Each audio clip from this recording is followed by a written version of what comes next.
மாநில கல்லூரியை சீரும் சிறப்போடும் நடத்தி வருபவர். அவர் மீதான பெரிய குற்றச்சாட்டு என்னன்னா, எல்லாரையும் வேலை செய்ய சொல்றான்றதான் பெரிய குற்றச்சாட்டே. எல்லாரையும் வேலை வாங்குறாரு, எல்லாரும் என்னங்க வேலை எல்லாம் செய்ய சொல்றாரு அப்படின்றதான் கல்லூரியில் ஒரு பெரிய பேச்சு. எழுத்தாளராகவும் கல்லூரி முதல்வராகவும் சிறப்பாக இயக்கக்கூடிய நம்முடைய மாநில கல்லூரியுடைய முதல்வர் ராமன் அவர்களை ஆய்வுரை வழங்க அன்போடு அழைக்கிறோம்.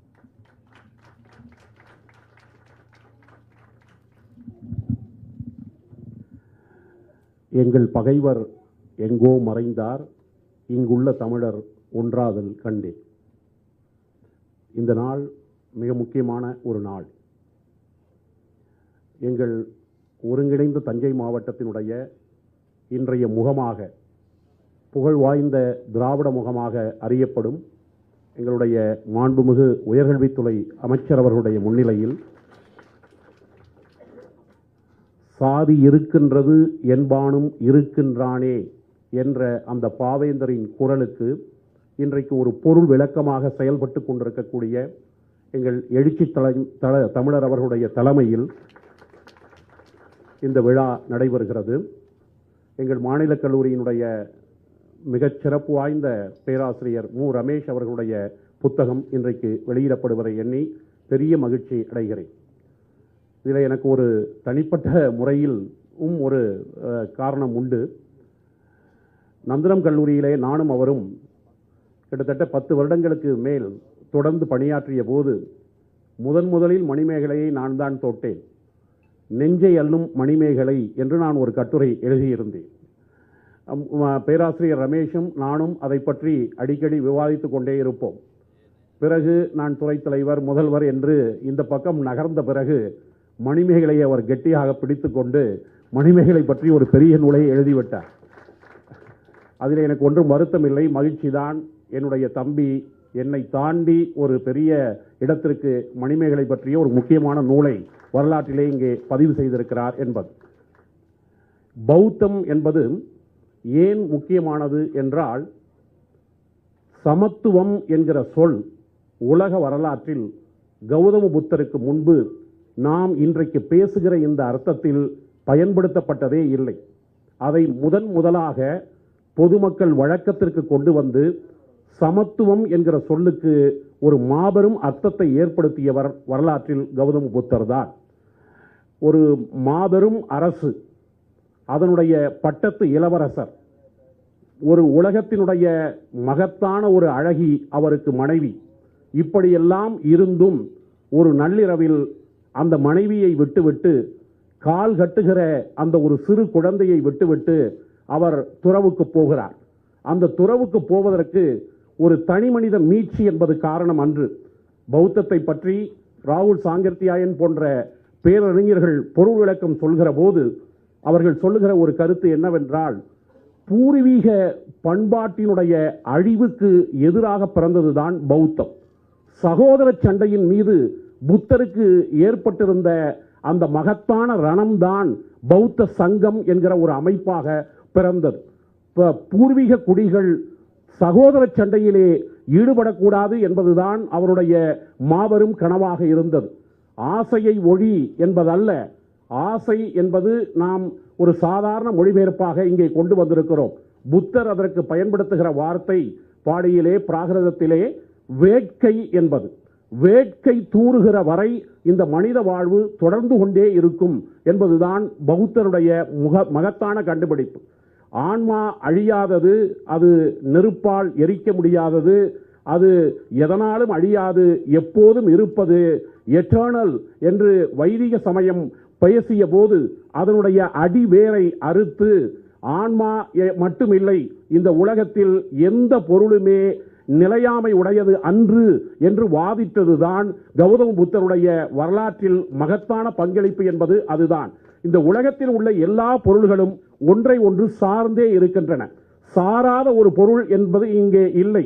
புத்தர் கிமு 550 அந்த காலகட்டத்திலே கிமு 5ஆம் நூற்றாண்டிலே சொன்ன அந்த கருத்தை தான் பின்னாளிலே ஈன்ஸ்டீன், உலகத்தினுடைய மாபெரும் அறிவியல் விஞ்ஞானி, இயற்பியல் விஞ்ஞானி, சார்பியல் தத்துவம் என்கிற பெயரில் தியரி ஆஃப் ரிலேட்டிவிட்டியை விஞ்ஞான கோட்பாடுகளின் அடிப்படையில் நிறுவுவதற்கு கூட ஒரு முதல் வேர் கௌதம புத்தரிடமிருந்துதான் தோன்றுகிறது.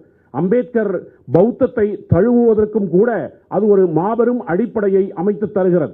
இந்த உலகத்திலே சாதிக்கு எதிராக, இழிவுகளுக்கு எதிராக, ஏற்றத்தாழ்வுகளுக்கு எதிராக முதல் குரல் எங்கே இருக்கிறது என்று எந்த சிந்தனையாளன் தேடினாலும் அவன் சென்று சேரக்கூடிய இடம் பௌத்தமாகவே இருக்கிறது என்பதுதான் அம்பேத்கருடைய மொழிவு. அதனால்தான் அரசியல் சாசன சட்டத்தை உருவாக்கி அந்த மேதை ஒரு முறை சொன்னார், if I found that the constitution is misused, I will be the first one to burn it என்றவர் சொன்னார். இந்த அரசியல் சாசன சட்டத்தை நானே ஒரு நாள் எரிப்பேன், அது தவறாக பயன்படுத்தப்படுகிறது என்பதை நான் கண்டுகொண்டால் என்று சொன்ன அந்த மேதைக்கும் கூட ஒரு முன்னோடி கௌதம புத்தராக இருக்கிறார் என்பதுதான் வரலாற்றில் புத்தருடைய அடையாளம். இந்த கோட்பாடுகளை எல்லாம் இங்கே மு. ரமேஷ் அவர்கள் தன்னுடைய நூலில் மிகப்பெரிய அளவில் எழுதி காட்டியிருக்கிறார். நான் அவற்றை எல்லாம் குறித்து கொண்டு வந்தேன். அதிலும் கூட எழுச்சி தமிழர் பக்கத்தில் என்னை அமர வைத்தார்கள். அது எனக்கு கிடைத்த ஒரு பேரு. அவர் என் கையில் இருந்த புத்தகத்தை வாங்கி இவ்வளவு நேரமும் அந்த புத்தகத்தில் ஒவ்வொரு வரியாக படித்துக் கொண்டே இருந்தார். அதுவும் ஒரு பெரிய மகிழ்ச்சியை தந்த ஒரு அனுபவம் தான். அம்பேத்கர் சொல்லுகிறார், ஏன் அம்பேத்கர் பௌத்தத்தை தழுவினார்? வேறு எந்த மதமும் செய்யாத விதத்தில் புத்த மதம் 3 கோட்பாடுகளை இணைத்து பிணைத்து தருகிறது. எல்லா மதங்களும் கடவுளையும் ஆன்மாவையும் மரணத்திற்கு பிந்தைய வாழ்க்கையையும் பற்றியே அலட்டிக் கொண்டிருக்கின்றன. புத்த மதம் அல்லது பௌத்தம் பிரக்ஞையை இயற்கைக்கு அப்பாற்பட்ட கற்பனை புனைவுகளில் கொள்ளும் மூட நம்பிக்கைகளை தகர்க்கும் மெய்யறிவை போதிக்கிறது. நாம் சொல்லுகிறோம் நீர், நெருப்பு, காற்று, ஆகாயம் என்று சொல்லுகிறோம். இந்த 5 பூதங்களில் கௌதம புத்தர் ஆகாயத்தை ஏற்றுக்கொள்ளாதவர். பிற்காலத்திலே வந்த பௌத்தர்கள் ஆகாயத்தையும் 5 பூதங்களில் ஒன்றாக ஏற்றுக்கொண்டாலும் கூட புத்தர் அதை ஏற்றுக்கொள்ளவில்லை. என்பது எதற்காக என்றால், ஆகாயத்தை பற்றி நீங்கள் பேசத் தொடங்கிவிட்டால் அப்புறம் சொர்க்கத்தை பற்றி, நரகத்தை பற்றி, வீடு வேரை பற்றி, முக்தியை பற்றி, கடவுளை பற்றி, ஆன்மாவை பற்றி எல்லாம் பேச தொடங்கி விடுவீர்கள் என்பதனால் அவர் ஆகாயத்தை ஏற்றுக்கொள்ளவில்லை. அவர் மட்டுமில்லை, அறிவியலும் கூட ஆகாயத்தை என்ன சொல்கிறது? ஒரு வேக்யூம் என்றுதான் ஆகாயத்தை அது அடையாளப்படுத்துகிறது. ஆகவே புத்தர் ஆகாயத்தை ஏற்றுக்கொள்ளவில்லை. அதையும் அம்பேத்கர் அவர்கள் இங்கே தொட்டு காட்டுகிறார். புனைவுகளில் கொள்ளும் மூட நம்பிக்கைகளை தகர்க்கும் மெய்யறிவை அது போதிக்கிறது. அது கருணையை, அன்பை போதிக்கிறது. அது சமதாவை, சமத்துவத்தை போதிக்கிறது. இந்த பூவுலகில் ஒரு நல்ல மகிழ்ச்சிகரமான வாழ்க்கை நடத்துவதற்கு மனிதன் இதைத்தான் விரும்புகிறான். புத்த மதத்தின் இந்த 3 கோட்பாடுகளும் என்னை பெரிதும் கவர்கின்றன. இந்த 3 கோட்பாடுகளும் என்னை மட்டுமன்று, இந்த உலகம் முழுவதையும் கவர வேண்டும். அதற்காகவே நான் பௌத்தத்தை தழுவுகிறேன் என்பது அம்பேத்கருடைய ஒரு புகழ்பெற்ற கோட்பாடாகும். அதே போல அம்பேத்கர் புத்த மதத்தை பற்றி என்னவெல்லாம் கருதினார் என்பதையெல்லாம் ரமேஷ் அவர்கள் இங்கே மிகச்சிறப்பாக தொகுத்து தந்திருக்கிறார்கள். பௌத்தத்தினுடைய சிறப்புகள் என்ன என்பதை அவர் பட்டியலிட்டு போட்டு காட்டியிருக்கிறார். அதனுடைய அமைப்பிலையும் ஒரு சுதந்திரமான சமுதாயத்திற்கு சமயம் அவசியமாகிறது. சமயங்கள் அனைத்தும் ஏற்புடையவை என்பது இல்லை. சமயம் வாழ்வின் உண்மைகளோடு தொடர்புடையதாக இருத்தல் வேண்டுமே அன்றி கடவுள், ஆன்மா, சொர்க்கம், பூவுலகம் ஆகியவற்றை பற்றிய கோட்பாடுகளையும் யூக அனுமானங்களை கொண்டதாகவும் அது இருக்கக்கூடாது. கடவுளை சமயத்தின் மையமாக ஆக்குவது தவறானது என்று பாபா சாஹேப் அம்பேத்கர் குறிப்பிட்டிருக்கிறார் புத்தருடைய ஒளியில். இதையே தான் பெரியார் ஈவேரா அவர்களும் தன்னுடைய விடுதலையில் எழுதிய ஒரு மிக முக்கியமான கட்டுரையில் இப்படி குறிப்பிடுகிறார். நம் நாட்டிற்கு இப்போது அவசியமாக வேண்டியது என்னவென்றால், மூட நம்பிக்கை ஒழிய வேண்டும். அறிவுக்கு சுதந்திரமும் விடுதலையும் ஏற்பட்டு அது வளர்ச்சி பெற வேண்டும். சுயமரியாதை உணர்ச்சி ஏற்பட வேண்டும்.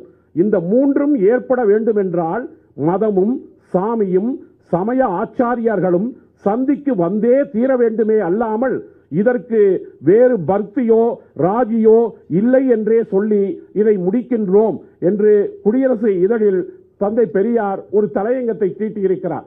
இவற்றையெல்லாம் பெரியாரையும் புத்தரையும் திராவிட முன்னோடிகளையும் நம்முடைய ரமேஷ் அவர்கள் ஒரு முக்கியமான கோணத்தில் இணைக்கிறார்.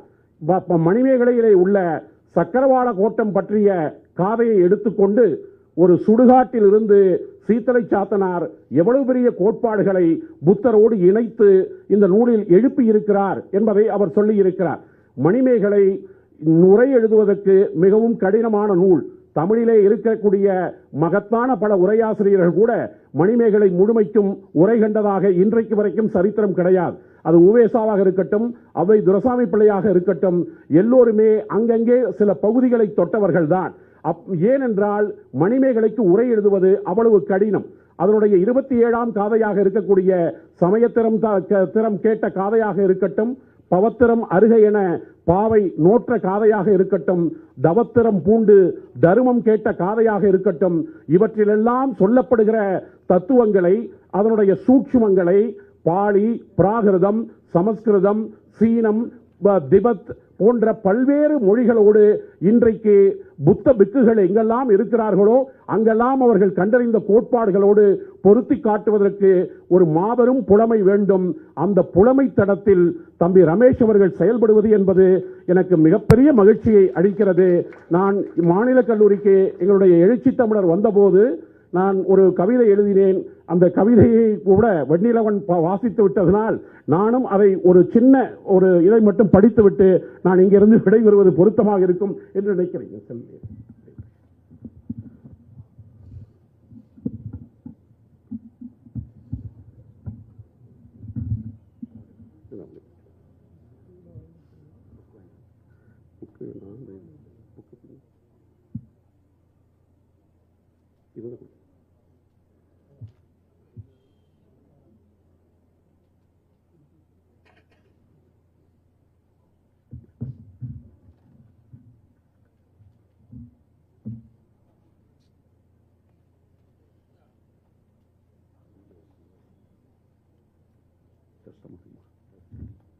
இல்ல பொருளுக்கும் போடல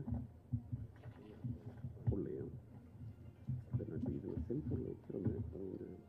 சரி, வீடு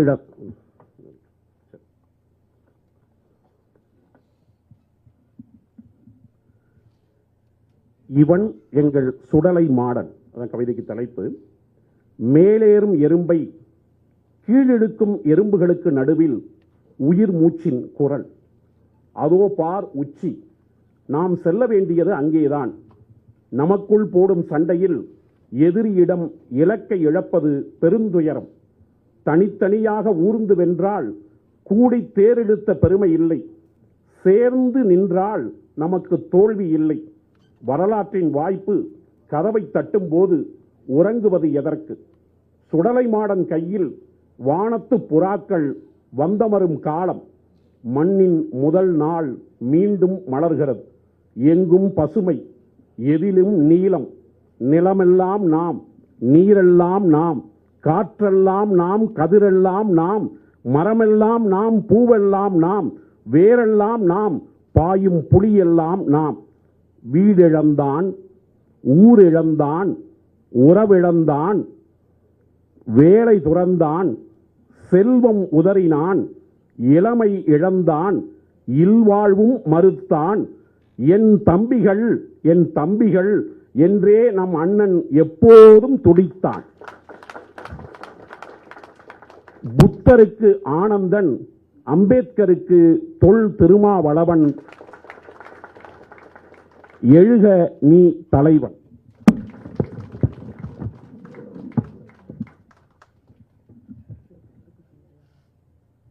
ஐயா அவர்களுக்கு மிக்க நன்றி. நம்முடைய ராமனையா அவர்களுக்கு சிறப்பு செய்ய முனைவர் பட்ட ஆய்வாளர் ஆனி அவர்களை அன்போடு அழைக்கிறேன்.